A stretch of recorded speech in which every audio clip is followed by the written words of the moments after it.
The party was alive with energy, lights flashing, music pulsing, laughter spilling into every corner. I should have felt excited, maybe even proud, arriving with my wife, Olivia. Yet, instead of joy, a heavy tension pressed on my chest, a gnawing sense that something was already wrong. From the moment we walked in, her behavior was unusual. She laughed too loudly at jokes I hadn't made, leaned in toward friends I didn't know, and never let her phone leave her hand. I tried to dismiss it, convincing myself I was imagining things, but years of experience had taught me to trust my instincts. I reached for her hand, hoping to bridge the invisible gap between us. She pulled away, a small gesture, yet it struck deeper than any argument we had ever fought. "Olivia, what's wrong?" I asked softly. She smiled, but it never reached her eyes. "Nothing. I'm fine." "Stop worrying," she said, but her actions told another story. She drifted across the room, surrounding herself with people I didn't recognize, people who weren't me, people who seemed to matter more than the man she had promised to share her life with. As the night went on, the subtle slights grew. She ignored my attempts to speak, brushed off my opinions, and even joked in ways that felt like public challenges. Every glance, every laugh without me, every push aside made me feel invisible. When it was time to leave, I tried once more, gently placing my hand on her back as we headed toward the door. She turned, looked at me, and pushed me away, not angrily, not harshly, but deliberately. That single act of rejection crystallized everything I had been feeling for months. I stayed silent that night. No yelling, no tears, just watching her sleep, her peaceful face mocking the storm she had stirred inside me. I realized then that marriage wasn't just about love. It demanded respect, trust, and the choice to stand by each other even in difficult moments. And she hadn't. By morning, I knew what I had to do. I didn't leave notes or stage a scene. I packed only the essentials, walked out, and sent one text that said everything without words. "I've waited long enough." Our marriage ended last night. Silence followed. Relief, not regret, filled me. I wasn't leaving just a person. I was leaving the weight of broken promises, ignored boundaries, and constant rejection. For the first time in years, I felt free. By mid-morning, Olivia realized something was wrong. Her phone buzzed endlessly, texts, missed calls, voicemails, all from me. I ignored them. Let the silence speak. Let her confront the consequences of her actions. Her first text was short. "Ryan, what do you mean? Where are you?" I didn't answer. An hour later, another. "Please don't do this. We can fix it. I can explain." I read it, then set the phone down, spending the day on myself, long walks, coffee at a cafe I hadn't visited in months, clearing my mind of the resentment that had quietly built over years. Every thought of her brought back that push, the deliberate, cold, almost casual rejection. It was the last straw. By evening, she arrived at my apartment, panic and pleading etched across her face, eyes wide as if expecting me to step back into the life she had rejected. "Ryan, please," she began, voice trembling.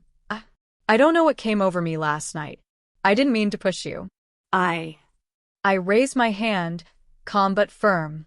"Olivia, stop. Save it. Every excuse, every apology, it's too late. I've felt the distance growing for years. I've endured it, and last night confirmed everything." Her voice quavered. "But we can fix this. I love you. I promise I'll change. You've said that before," I interrupted gently. "Each time I believed you, each time I hoped, I was pushed away again. This isn't just about last night. It's about years of choices, neglect, and ignoring the person you vowed to cherish." Her confidence faltered. "Ryan, please don't do this. I need you." I let her words hang in the air. I could see her desperation, but it didn't undo the clarity I had found. This marriage was over. It had been dying quietly for years. Last night was simply the final proof. I didn't respond. She sank slowly into the couch, realizing the weight of her actions. She had pushed, dismissed, and neglected me one too many times. I had waited patiently and hoped silently, and now, Finally, I was free. By the next morning, her attempts escalated. Calls went unanswered. Texts piled up. I ignored them all, letting her confront the realities she created. She arrived at my door unannounced, frantic. "Ryan, please. I didn't mean to push you away. I was frustrated. I was tired." I don't know," she said, voice shaking, eyes wide. I took a measured breath. "Olivia, this isn't about last night. It's about every night, every small dismissal, every moment you thought I would notice. I've been patient for years, enduring the distance, the coldness, the indifference. Last night was the final confirmation." She stumbled backward. "Wait, you're serious? You can't just..." I stepped forward, voice steady. "I am serious. I've loved you, believed in us, and waited. But love isn't enough when respect and care are missing. When the person you promised to stand by pushes you away repeatedly, what choice is left?" Tears streaked her face. "Ryan, I need you. Please, I'll change. I swear I will. I'll do anything." I shook my head. "It's not about doing anything. It's about consistently choosing each other. And you haven't, Olivia. Not once in years. Not last night. Not ever. Consistently enough to build the marriage we promised." She sank into the chair, head in her hands, trembling. For the first time, the fight left her. No excuses, no denials, just the raw truth. She had lost the one person who had waited faithfully through her indifference. I spoke calmly, resolutely. "I've made my choice. I'm leaving. Our marriage ended last night." Her shoulders slumped. She didn't argue or cry. She simply understood the consequences of her neglect. I walked to the door, pausing to glance back. "I hope someday you realize love isn't about proximity, promises, or words. It's about actions. And your actions spoke louder than any words could." I closed the door softly, leaving our past behind. For the first time in years, I felt light, free, unburdened by the neglect and distance that had defined our marriage. The silence that followed wasn't empty.